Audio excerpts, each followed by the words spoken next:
পুলিশের বাধায় পণ্ড মাদ্রাসার শিক্ষকদের সচিবালয় ঘেরাও কর্মসূচি। লাঠিচার্জ, কাঁদানে গ্যাস ও জলকামান ব্যবহারে আহত হন অর্ধশতাধিক শিক্ষক। পরে জাতীয় প্রেস ক্লাবের সামনে অবস্থান নেন আন্দোলনকারীরা। তাদের সাথে একাত্মতা জানিয়েছেন এনসিপি নেতারা।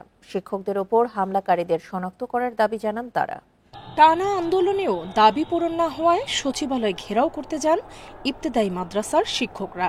কাছাকাছি পৌঁছানোর আগেই বাধা দেয় পুলিশ।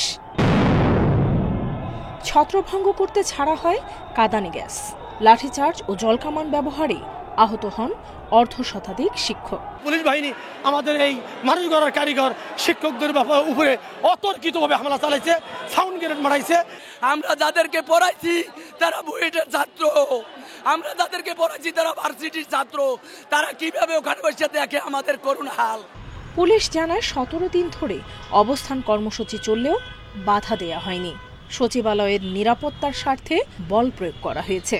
বিশেষ সচিবালয়কে তো ওনারা বারবার যাচ্ছেন, মাননীয় প্রধান উপদেষ্টার কার্যালয়ে গেছেন।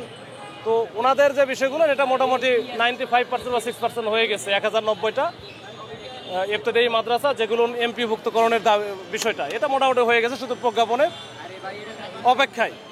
প্রেস ক্লাবের সামনে আন্দোলনরত শিক্ষকদের সাথে একাত্মতা জানায় এনসিপি। হামলার বিচার দাবি করেন নেতারা।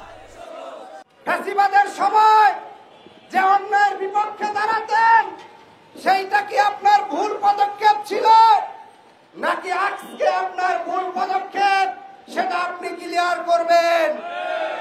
আপনার উচিত ছিল আপনার মন্ত্রণালয়ের যেসব সমস্যা সেগুলো দ্রুত সমাধান করার উদ্যোগ নেওয়া।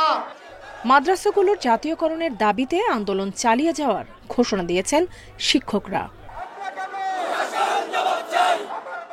নুরসেলিনা শিউলি, ইন্ডিপেন্ডেন্ট নিউজ, ঢাকা।